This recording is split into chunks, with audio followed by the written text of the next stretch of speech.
Hello everyone, in this lesson we will look at some applications of antiderivatives.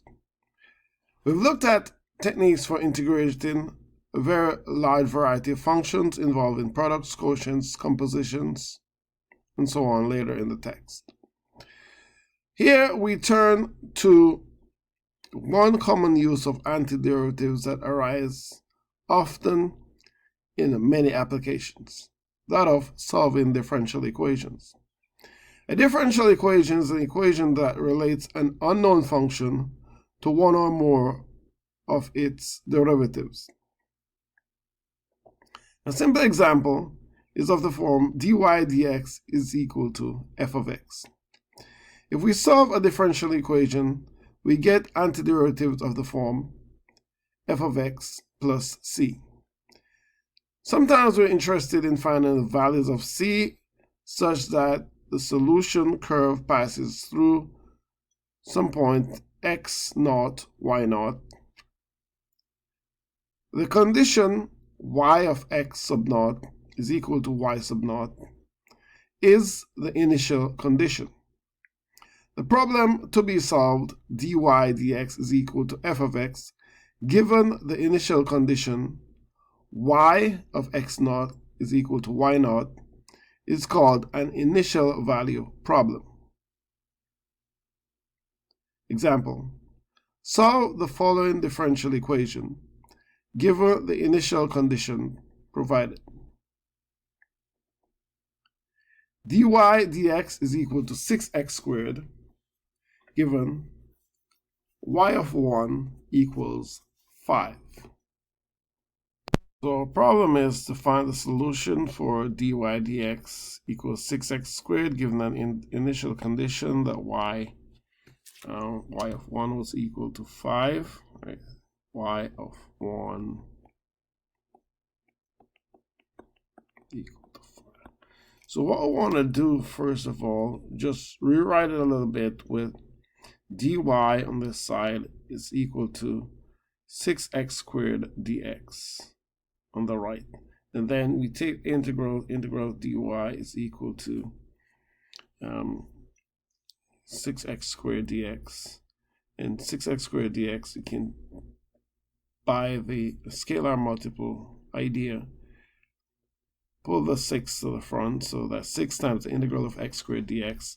And the integral of x squared dx become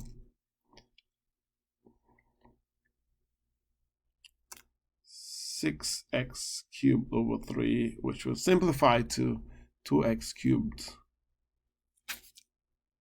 And then do not forget the plus c. So if y of 1 is equal to 5, what we'll do is that wherever we see y in this equation, y is equal to 2x cubed plus c, we will plug in 5. And wherever we see x, we will put in 1, because our input is x. X is our input. So then 5 will be equal to 2 times 1 cubed plus c. And so then 5 will be equal to 2 plus c. That means that c will be equal to 5 minus 2. So c will be equal to 3. So our equation that we're looking for then, so the equation or your solution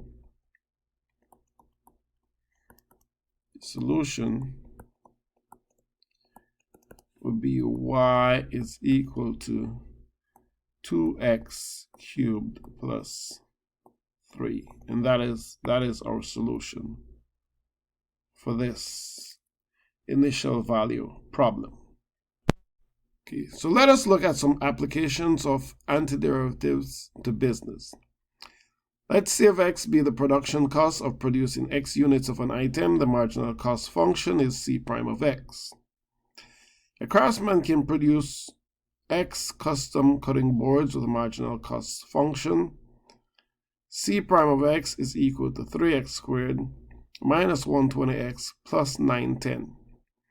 The cost of producing one cutting board is $901, primarily due to the cost of setting up production equipment. Find the cost to produce x cutting boards. So we are going from our derivative function, c prime of x, and we want to find the cost function specifically based on the idea that producing one cutting board, the cost is $901. Solving equation for c of x, we want to find c of x. Given we have c prime of x is equal to 3x squared minus 120x plus 910. Given the initial condition, c of 1 equals 901.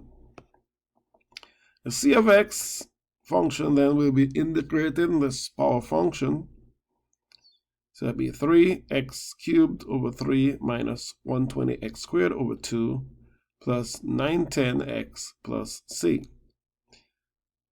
Be equal to x cubed minus 60x squared plus 910x plus c. Now we want to plug in the initial conditions, 1 for x and 901 for your c of x. C of 1 here we are plugging in 1 for x is equal to 1 cubed minus 60 times 1 squared plus 910 times 1 plus c, and we're told that that is equal to 901. So we're trying to solve for c right here. So 1 minus 60 plus 910 plus c is equal to 901. So c would be equal to 901 minus the difference of these guys, which would be 851. So c would be equal to 50. So our solution equation then would be c of x is equal to x cubed minus 60x squared plus 910x plus 50. To the next example. A ball is thrown upward with a speed of 48 feet per second from the edge of a cliff 432 feet above the ground. Hint: the acceleration due to gravity is 32 feet per second squared downward. A. Find the ball's height above the ground t seconds later. Assume that ground height is 0. B. When does the ball reach its maximum height? C. What is the ball's maximum height? And D. When does the ball hit the ground? And E. What is the velocity of the ball when it hits the ground? What is the velocity of the ball when it hits the ground? Okay, so let us recall a few things. Let's recall that S prime of t, is equal to V of t. Recall these. S double prime of t is equal to A of t. In other words, the derivative of the position function equals the velocity function.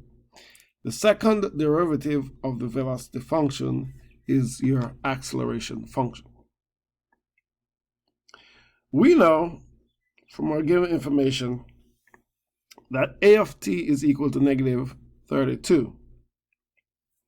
Therefore, S double prime of t is equal to negative 32. The V of t then, which is equal to the S prime of t, would be the integral of negative 32 dt, should be equal to negative 32t plus c. V of 0 would be equal to, plugging in 0 for t right here, negative 32 times 0, that's just equal to 0. 0 plus c equals 48. This implies that c equals 48. So the V of t will be equal to negative 32t plus 48.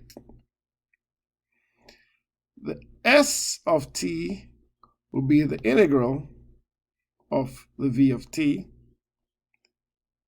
which should be equal to the integral of negative 32t plus 48 dt. That would be equal to negative 32t squared over 2 plus 48t plus c. And that simplifies to give negative 16t squared plus 48t plus c. Now, the s of 0 will be equal to 0 plus c, because we are plugging t. Let t equal 0, negative 16 times 0 squared, that's just 0, plus 48 times 0, that's just 0.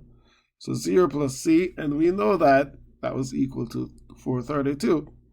Therefore, c is equal to 432. So a position function equation, s of t will be equal to negative 16t squared plus 48t plus 432.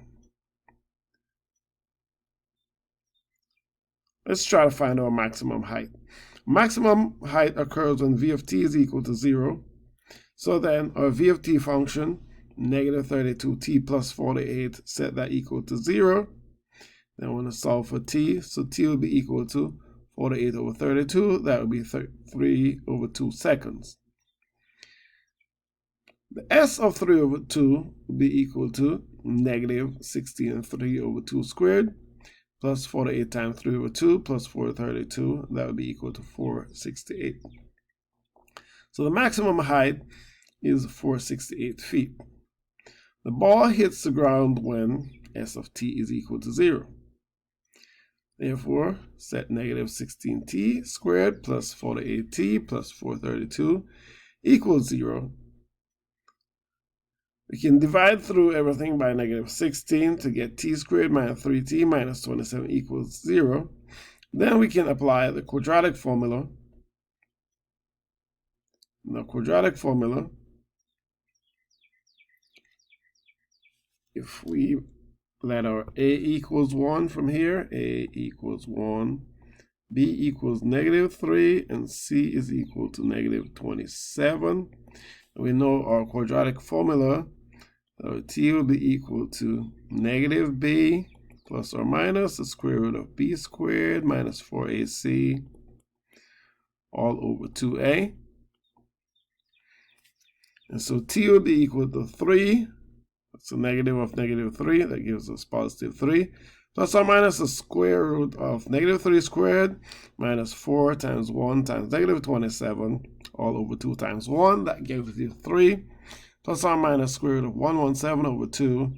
And then that will give you two possible answers, 6.91 or negative 3.91. But we know time is positive.